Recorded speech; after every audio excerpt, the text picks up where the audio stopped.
membuat peta momen. Nah, ini katanya dia membuat peta momen nih. Jadi, identifikasi serangkaian momen yang ingin kamu jangkau dan memeriksa setiap.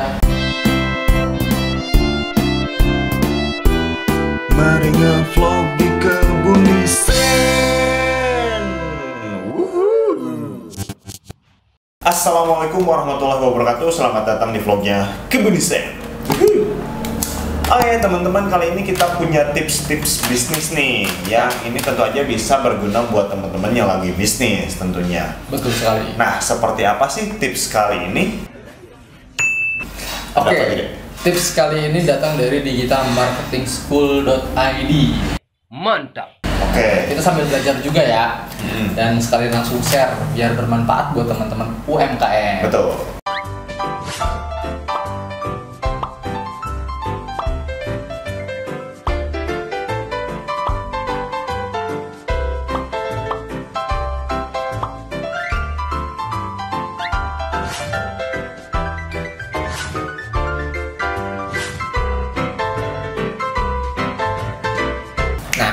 Brand kamu selalu ada buat konsumen. Maksudnya gimana sih caranya biar brand kamu selalu ada buat konsumen? Oke, jadi kita hari ini akan bahas terkait bagaimana brand kamu itu bisa hadir buat teman-teman ataupun buat konsumen. Betul sekali. Iya. Biar selalu diingat minimal lah. Ya, betul. Jadi selalu dibutuhkan oleh konsumen. Nah, pernah nggak kamu bertanya-tanya bagaimana cara agar brandmu diingat sama konsumen? Nah, ini kata Digital Marketing School ID, dia belajar dari Google. Google pun menawarkan beberapa solusi untuk membantu mewujudkan hal tersebut.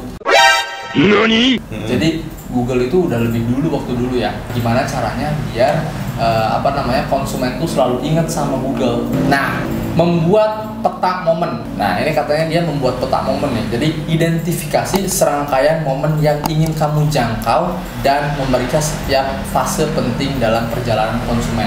Maksudnya seperti apa? Jadi, kita harus memahami nih kebutuhan konsumen dalam setiap momen. Siap. Nah, di sini ada beberapa ya. Ada I want to know moment. Maksudnya saya ingin tahu sebuah momen.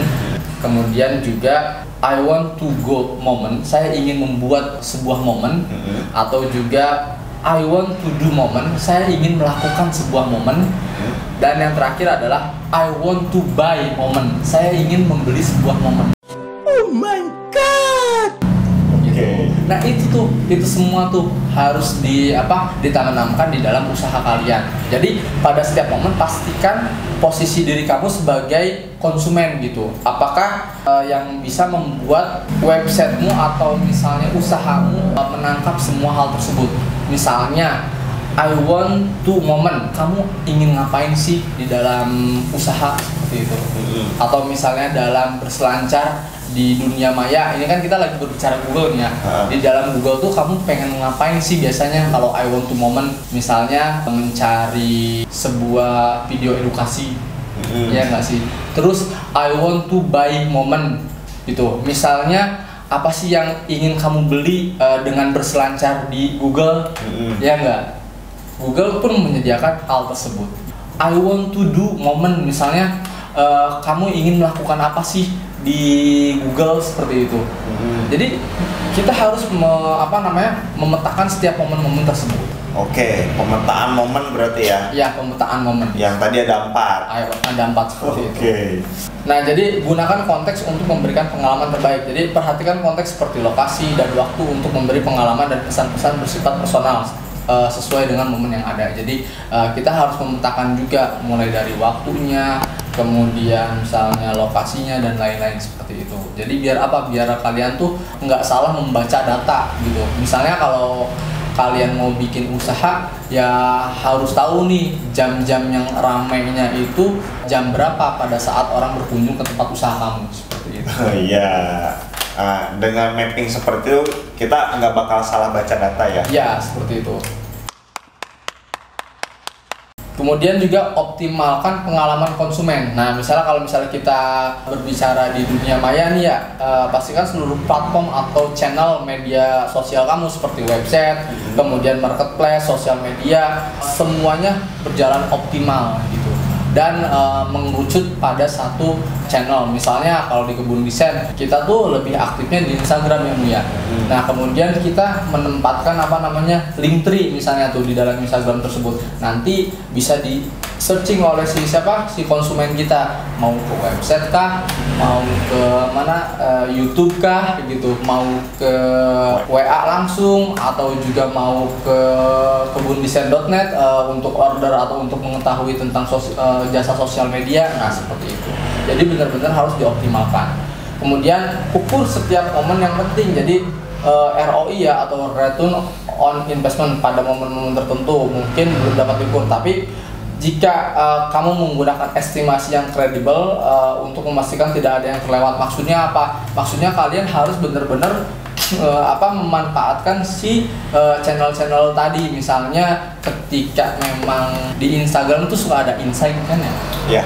Ada insight, ada data-data. Misalnya ketika kalian posting nih, kalau misalnya menggunakan Instagram yang bisnis ya, kalian posting nanti ada tuh jam-jam berapa saja yang yang ramai atau hari-hari apa aja gitu.